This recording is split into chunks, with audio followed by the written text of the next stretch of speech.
Assalamualaikum warahmatullahi wabarakatuh. Apa kabar kakak kelas 4? Jumpa lagi dengan Miss Eta. Hari ini kita akan belajar IPA tema 4. Temanya mengenai pentingnya upaya keseimbangan dan pelestarian sumber daya alam. Sudah siap untuk belajar hari ini? Yuk kita saksikan. Sumber daya alam. Indonesia merupakan negara kepulauan yang beriklim tropis. Indonesia kaya akan sumber daya dari alam laut antara lain ikan, udang, kepiting, mutiara, dan bahan-bahan tambang. Sumber daya alam juga berhubungan erat dengan lapangan pekerjaan. Semakin banyak sumber daya alam, potensi tersedianya lapangan pekerjaan juga semakin besar. Namun, pemanfaatan sumber daya alam harus dilakukan dengan bijak. Pemanfaatan yang berlebihan dapat mengganggu keseimbangan alam. Lalu, apa yang terjadi jika sumber daya alam tersebut dimanfaatkan secara berlebihan ya? Pentingnya menjaga keseimbangan alam dan kelestarian sumber daya alam dapat dibuatkan menjadi peta pikiran sebagai berikut. Jadi di sini betapa pentingnya kita untuk menjaga alam dan kelestarian sumber alam yang ada. Supaya apa? Supaya kita dapat terhindar dari bencana alam seperti erosi, banjir, dan tanah longsor. Selain bencana alam, juga penting terhadap hewan-hewan. Jadi hewan-hewan tetap dapat mencari makan dan memiliki tempat tinggal. Kemudian alam yang terjaga dengan baik dapat membuat udara di sekitar kita menjadi segar. Dan juga jumlah dan kualitas air yang bersih dapat terjaga di alam. Jadi kita harus menjaga alam dan menjaga kelestarian sumber alam yang ada. Supaya kita dapat menikmatinya sampai nanti kita tua, kemudian sampai nanti anak cucu kita selanjutnya. Beberapa contoh kegiatan yang dapat dilakukan untuk menjaga keseimbangan alam. Apa saja? Yang pertama, menanam kembali hutan-hutan yang gundul atau yang disebut dengan reboisasi. Yang kedua, membuat tambak di aliran sungai untuk budidaya berbagai jenis hewan seperti udang dan ikan.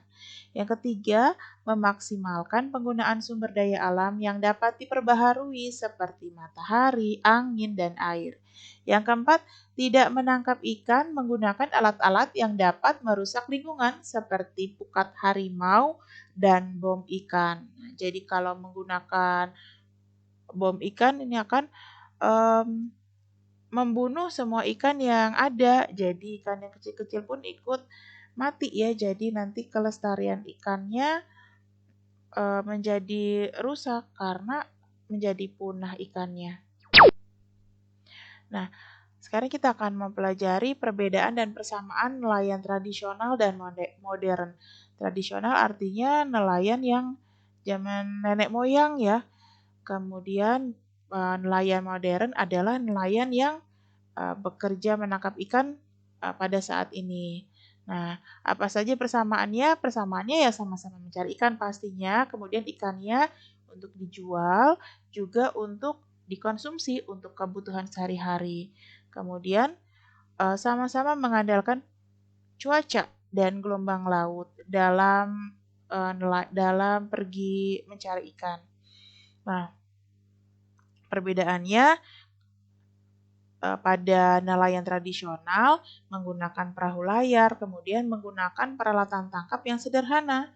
Namun pada nelayan yang modern, nelayan ini menggunakan perahu yang bermesin, kemudian menggunakan peralatan tangkap modern, dan memanfaatkan gelombang suara atau sonar dalam menjalankan perahu yang digunakan untuk mencari ikan. Apa saja dampak pemanfaatan teknologi bagi keseimbangan alam? Ada dampak positif dan juga ada dampak negatif ya.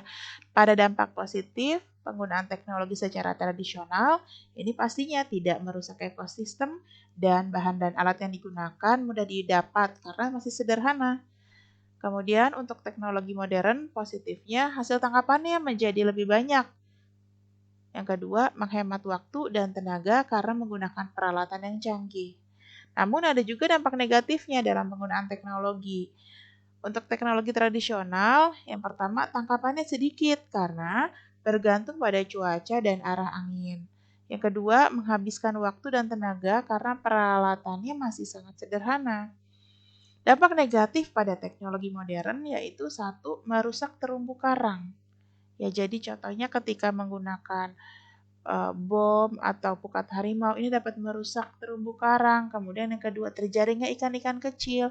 Dan yang ketiga, kualitas air laut yang terus menurun. Dan yang keempat, menghabiskan biaya karena alat yang digunakan dibuat oleh pabrik. Tapi ini yang paling bisa merusak ekosistem laut ya ketika terumbu karang rusak. Kemudian ikan-ikan kecil juga ikut terjaring atau ikut mati karena kena bom gitu ya. Dan kualitas air pun menjadi rusak. Pemanfaatan sumber daya alam yang tidak terkontrol dapat mengakibatkan dampak negatif seperti yang pertama berkurangnya sumber makanan hewan, yang kedua hilangnya habitat dan menurunnya jumlah populasi hewan, yang ketiga rawan terjadi bencana alam seperti erosi, tanah longsor, dan abrasi.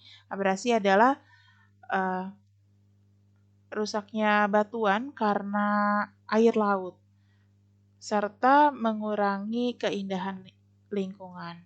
Namun ada beberapa upaya yang dapat dilakukan untuk mencegah kelangkaan sumber daya alam, antara lain yang pertama menggunakan sumber daya alam terutama yang tidak dapat diperbaharui dengan hemat dan efisien, serta memaksimalkan penggunaan sumber daya alam yang bisa diperbaharui. Dalam upaya pelestarian sumber daya alam, kita dapat memanfaatkan dan mengolah sampah.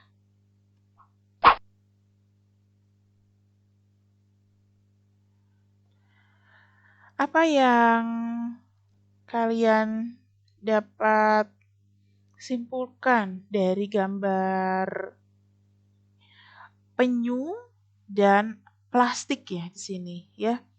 Jadi ketika seseorang yang membuang sampah sembarangan, terutama sampah plastik, lalu sampah plastiknya ikut arus aliran air gitu sampai bermuara ke lautan.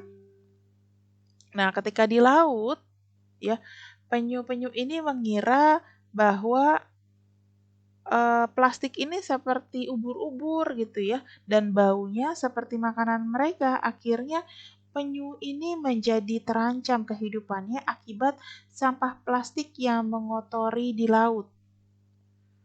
Nah, sampah yang masuk ke laut tidak hanya mengotori air dan pantai, tapi juga dapat mengancam kehidupan ikan dan hewan lainnya termasuk penyu ini.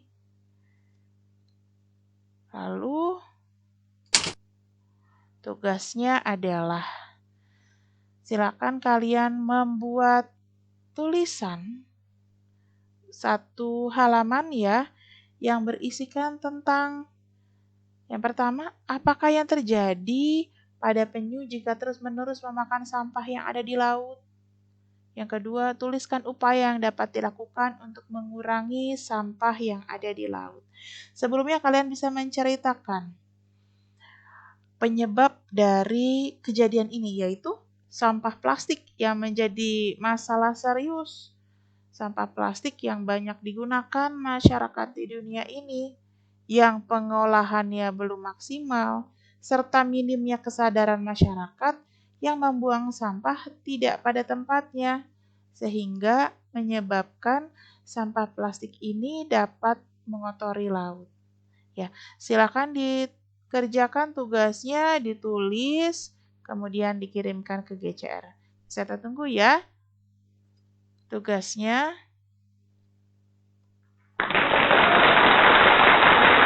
Baik, cukup sekian pertemuan kita hari ini. Semoga bermanfaat dan mudah dipahami.